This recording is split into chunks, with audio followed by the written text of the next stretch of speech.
کتنا بوجھ ہے اس وقت جسٹس قاضی فائز عیسیٰ کے اوپر جو پچھلا دور گزرا اور اس سے پچھلے ظاہر ادوار، کیونکہ بہت سے لوگ جو ہیں وہ تو جسٹس بندیال کو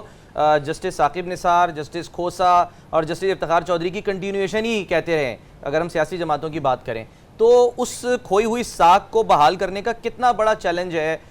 کیا یہ چیلنج جو ہے یہ عدالتی کاروائیاں براہ راست ٹیلی وائز کرنے سے آپ کو لگتا ہے کہ ٹھیک ہو سکیں گی اور یہ جو داغ ہیں یہ دھل سکیں گے؟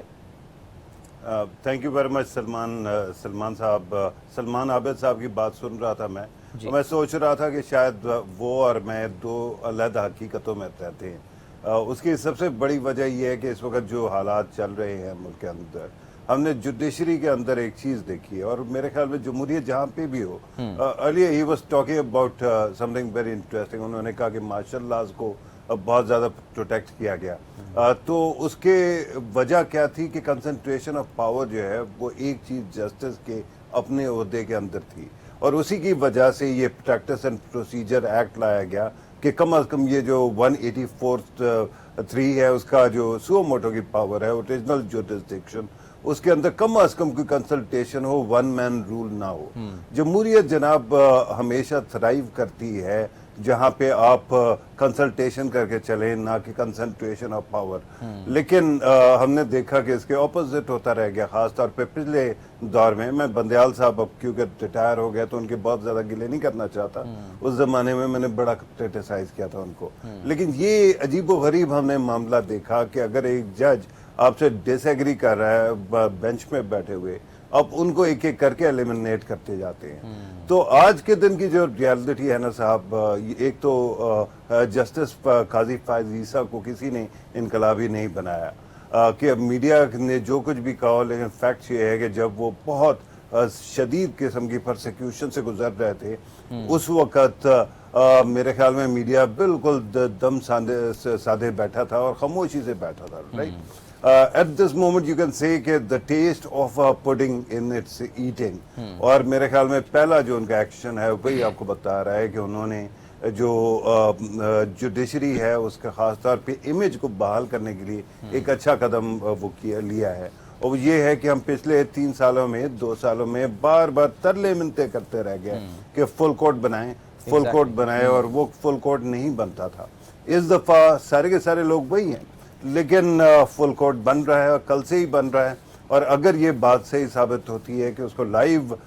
ٹرانسمٹ کیا جائے گا تو میرے خیال میں جمہوریت کے اندر ٹرانسپیرنسی سے زیادہ امپورٹنٹ کیا ہے. آپ نے بوجھ کی بات کی تو میں آپ کو صرف یہ یاد دلاتا چلوں کہ اس وقت بوجھ جو ہے وہ سیاسی نوعیت کا نہیں ہے. سپریم کورٹ کا بیسیکلی کام جو ہے وہ یہ ہے کہ ایک اپیلیٹ کورٹ ہے، سپیریئر کورٹ ہے،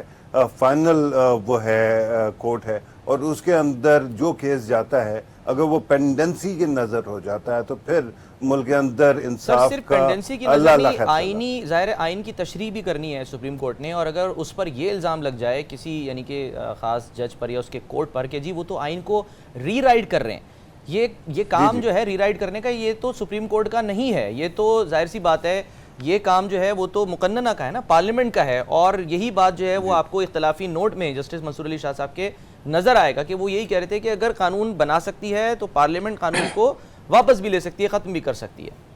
جی بالکل، میں آپ کی بات سے ایگری کرتا ہوں، لیکن میرا جو معاملہ ہے وہ یہ ہے کہ ابھی پرسوں ایک فیصلہ آیا ہے، وہ ہے نیب کا، اور اس فیصلے کی امیزنگ بات یہ ہے کہ کوئی 53 اس کی ہیئرنگز ہوئیں. سپریم کورٹ آف پاکستان کا ٹائم بہت قیمتی ہے، اور جب ہزاروں کیسز پڑے ہوئے ہیں پینڈنسی میں، اس وقت اگر آپ ایسے کیسز کے اوپر جو کہ باہر کے پولیٹیکل نوعیت کے ہیں، اور ہمیں نہیں پتا کہ کل کے کیس کے فیصلے کے بعد ان تمام فیصلوں کا جو کہ اس کو سسپینڈ کرنے کے بعد آیا تھا اس قانون کو، ان کا کیا بنتا ہے. اس وقت جو ہے آپ اپنے پریشس ٹائم کو عوام کی خدمت، یہ ہے نا، خاص طور پہ اپنے ثاقب نثار صاحب کی بات کی کہ وہ جا کے ڈیم بنوا رہے تھے، وہ چھاپے مار رہے تھے. تو بات یہ ہے کہ عوام کی سب سے بڑی خدمت یہ ہے کہ جو آپ کے پاس کیسز ہیں، جو خاص طور پہ کیسز جو 20-30 سال سے عدالت میں چل رہے ہیں، ان کو ختم کیا جائے اور ان کا کنکلوژن کیا جائے. تو میرے خیال میں آج کے دن مجھے تو یہ امید پیدا ہوئی ہے کہ آنے والے دنوں میں ہم دیکھیں گے کہ کم از کم یہ جو سٹرکچرل پرابلمز تھے سپریم کورٹ کے اندر اور ہائر جوڈیشری کے اندر، وہ آہستہ آہستہ ٹھیک ہو جائیں گے.